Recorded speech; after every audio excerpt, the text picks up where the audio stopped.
Welcome to another episode of Royal Rumble. Please stand by for the upcoming fight.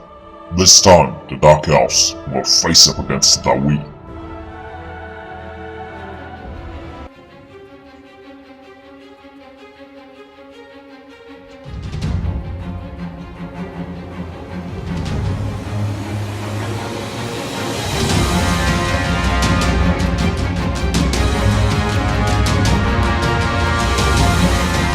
So welcome to another episode of Royal Rumble and thank you for tuning in. In this episode I'm going to play the Dark Elves and I'm facing up against Dawi. So quite interesting matchup over here, and yeah, let's see how this goes. So I think the Dark Elves are the best, or are the winners in the second game, so so the best faction in a Total War Warhammer 2 game. And I also think they have some really good matchups against all or the most old world factions. So actually it's quite early to say something like that, but I'm pretty sure, my opinion, the Dark Elves are actually the best faction in the complete game. My opinion. But as I said, it's quite early to say something like that, but they have such a huge, or they have so many good matchups against other factions. It is incredible. So let's go to my army composition over here. We have, or I have, Haganeth Executioners in the front line, 4 groups, and you have to bring this heavy metal stuff over here. So, of course, as all of you know, Dawi is naturally heavily armored, and you have to bring armor-piercing units, and these Haganeth Executioners are really elite, really strong unit. They're causing, of course, armor-piercing have a real bonus versus infantry of 14, armor piercing amount is 29. They are also itself really heavily armored, and they will perform really well against the Dawi infantry. So to take out these units, or to kill these Haganeth Executioners, it really needs some also elite units from Dawi. So you need hammerers and stuff like that. So it's not so easy to kill them with dwarf warriors with great weapon and something like that. That will not work. You also need with Dawi very elite units to kill them. Then I have in the last row 3 groups of dark shards causing armor piercing missile damage, and of course really good against all these Dawi infantry units, and I have 3 of them, so it's not so easy for my opponent to handle that, to kill that, because Dawi has not so good, have not so much mobility, so it's not so easy just to snap them out with the Goblobber or something like that. 3 units is really difficult to handle that for a Dawi player, and if you can constantly shoot on the front line, that would work really well. Then I have on each side a Death Hag, and I always say it. A Death Hag is very strong, especially, of course, it's an anti-infantry unit, but we have also here a quite significant amount of armor piercing, so 80 over here, and then we have in addition the bonus versus infantry of 20. So this is quite good and it's quite strong. And this armor piercing, of course, as all of you know, as I said, Dawi is naturally heavily armored and naturally has the most, or have always a huge army of infantry units. So both stats over here, the anti-armor piercing damage and the bonus versus infantry, is very good, especially against the Dawi. Of course, they have slayers and stuff like that, cannons, so it's not, they can snipe out a Death Hag, but overall the Death Hag should perform quite well against the Dawi when it is engaged in the frontline fight. So very good on each side, 1 unit. Then I have a Malekith over here, and Malekith, as all of you know, a lot of mobility. Of course, the Dawi has a cannon and stuff like that, but if you have a little bit micromanagement, you can fly in the forest, or you can see it over here. I'm now starting to fly in this valley over here, and so I'm fine, so he cannot shoot on me directly. So let's go to my opponent. We have hidden over here in the forest Ultan Riders, Rangers with great weapon. In my opinion, not a good pick because they are quite expensive, and in this, especially in this matchup, not so sure. I wouldn't bring them. Then we have a front line of Dwarf Warriors. This is also, in my opinion, not the best pick because Dwarf Warriors don't causing armor piercing, or have a really low amount of armor piercing. Let's take a short look. We have just 7, and they are quite useless against the Haganeth Executioners. But of course they are also quite cheap, but I wouldn't bring them against the Dark Elves. Then we have an Organ Gun, and the Organ Gun, as all of you know, gets a buff or is now the performance increased after the latest Model Empires patch. I'm not sure what's the matter over here. I think a little bit more range and stuff like that. So should be a quite competitive pick in my opinion, because the organ gun causing a lot of damage actually. Then we have a Goblobber with Grudge Thrower over here, and of course also in my opinion quite okay, especially to snipe out my archers and stuff like that. Then we have a Lord, very cheap Lord. Then we have a Thane and a Runesmith.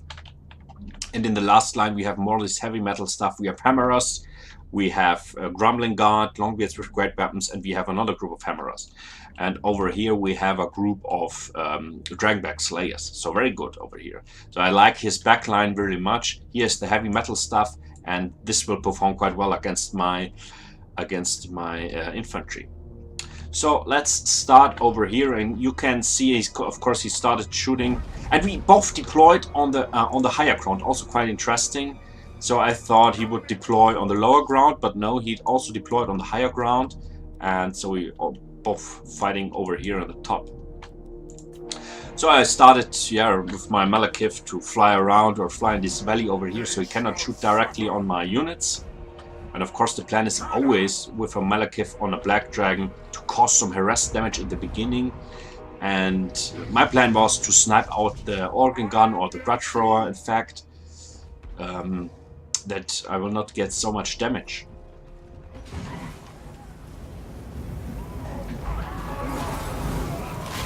So one Dragon Breath, and you can see one Grudge Thrower is already offline.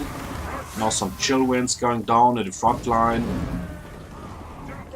Some harass damage. Of course, he shoots now with the organ gun on my Malekith, but you can see I flew away over here again in this valley. So yeah, I think the map was a quite advantage for me.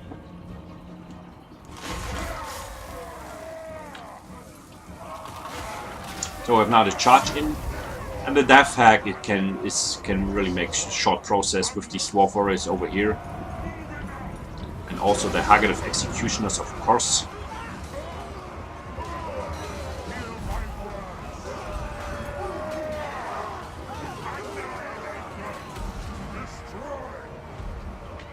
So I started in the beginning to shoot on his organ gun over here and with my Dark Shards. And you can see the organ gun is offline in some seconds.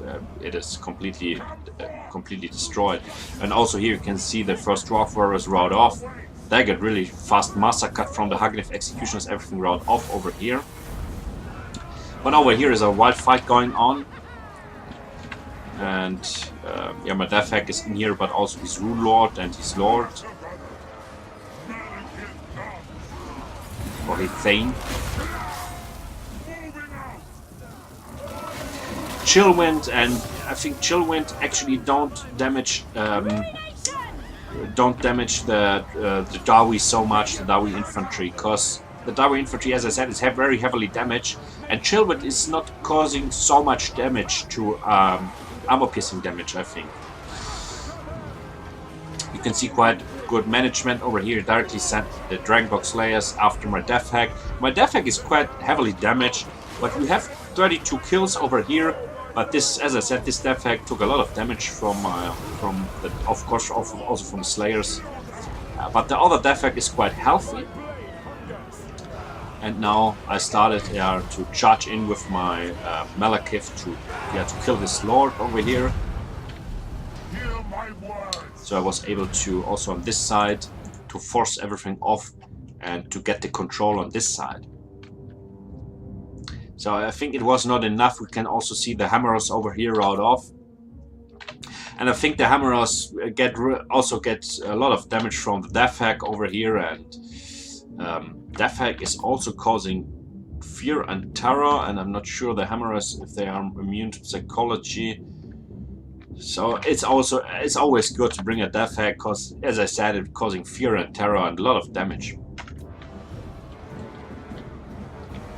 So we have here all these Slayers would like to get in my backline to attack my my dark shards, but yeah, overall that's it.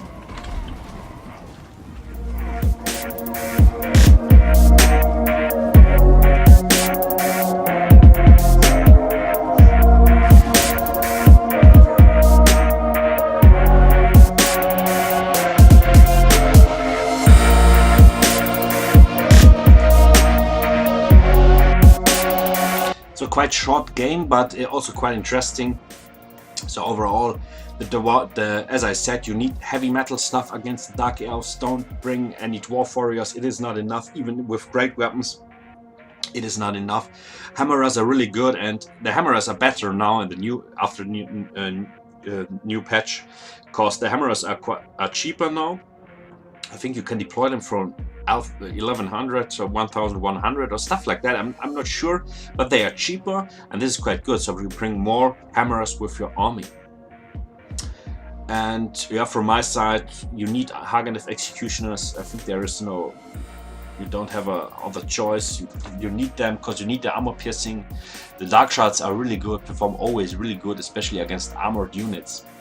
And as I said, the Death Hack, I will not say they underperformed in this game, but they're also not so easy to kill with normal infantry units, with Hammerers and Dwarf Warriors. So you need Slayers, you need Organ Gun, you need a cannon to kill them. And as I said, they're causing fear and terror, so I think you should be fine. But anyway, thank you for tuning in, and see you on the next episode. Have a nice evening.